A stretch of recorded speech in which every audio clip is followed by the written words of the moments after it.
লক্ষ্য 2026 সালে বিধানসভা নির্বাচনের মধ্যে দিয়ে বাংলা দখল। সেই লক্ষ্যে কোমর বেঁধে নেমেছে বিজেপির কেন্দ্রীয় ও রাজ্য নেতৃত্ব। শুক্রবার আসানসোলে 19 নম্বর জাতীয় সড়কে শীতলা এলাকায় বিজেপি জেলা কার্যালয়ে দলের পক্ষ থেকে আসানসোল সহ 4 জেলার নেতৃত্বকে নিয়ে একটি সাংগঠনিক বৈঠকের আয়োজন করা হয়। কেন্দ্রীয় শীর্ষ নেতৃত্ব থেকে দায়িত্বে থাকা কেন্দ্রীয় মন্ত্রী ভূপেন্দ্র যাদব এই বৈঠকে উপস্থিত ছিলেন।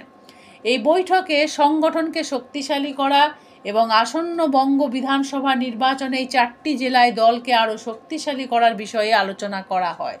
বিজেপির আসানসোল সাংগঠনিক জেলার সভাপতি দেবতনু ভট্টাচার্য, পুরুলিয়ার সাংসদ জ্যোতির্ময় সিং মাহাতো, বিজেপি বিধায়ক অগ্নিমিত্রা পাল, লক্ষণ ঘড়ুই, প্রাক্তন বিধায়ক জিতেন্দ্র তেওয়ারি সহ সব বিজেপি নেতারা এই বৈঠকে উপস্থিত ছিলেন।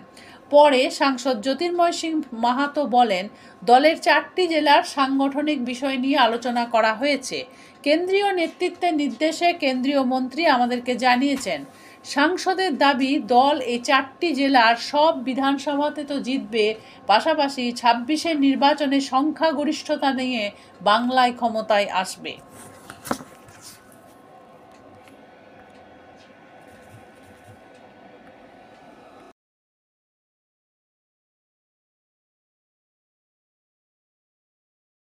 সাংগঠনিক বৈঠক ছিল, 4টা জেলা সাংগঠনিক বৈঠক। আমাদের সমীক্ষা এবং যোজনা কি আগামী দিনে কিভাবে চলবো আর কি আমরা করেছি। আভ্যন্তরীণ বিষয় আছে, বাকি সব বিষয়ে চর্চা করা যায় না বাইরে, তো সেই জন্য আমাদের সাংগঠনিক বিষয় ছিল 4টা জেলা। ভূপেন্দ্র যাদব এসে কি বললেন, কি বার্তা দিলেন বাংলার জন্য? আমাদের কিছু আভ্যন্তরীণ বিষয় আছে, সবগুলো চর্চা করবো। তবে এইটুকু আমি বলতে চাইছি কি আমরা 100% সিট এই 4টা জেলায় জিতবো এবং 2/3 মেজরিটি নিয়ে আমরা 2026-এর সরকারে আসবো, তারই আমরা প্রস্তুতি নিচ্ছি।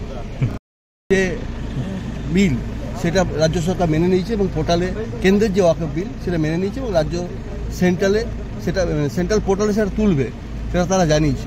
আমি প্রথমে কথা হচ্ছে ওয়াকফ বিলটা কি আছে এটা অধ্যয়ন করা উচিত। কোথাও কোনো ইয়েতে ছিনিয়ে নেওয়া কিংবা করা এসব কিচ্ছু ছিল না।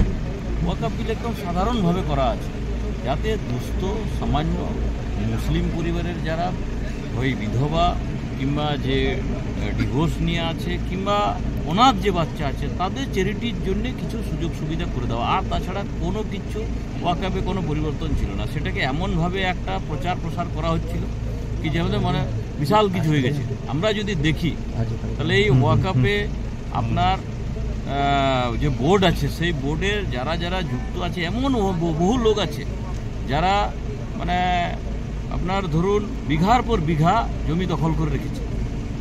এটা কারা? তাদের হাত থেকে মুক্ত করে এবং সামান্য ব্যক্তিরা যারা এটার পাওয়ার উপযুক্ত এরকম মুসলিমরা যাতে সুযোগ সুবিধা পাক সেই জন্য সংশোধনী আনা হয়েছিল। মানতে বাধ্য আছে, কারণ পার্লামেন্ট সেটাকে চর্চা করে আর এনেছে।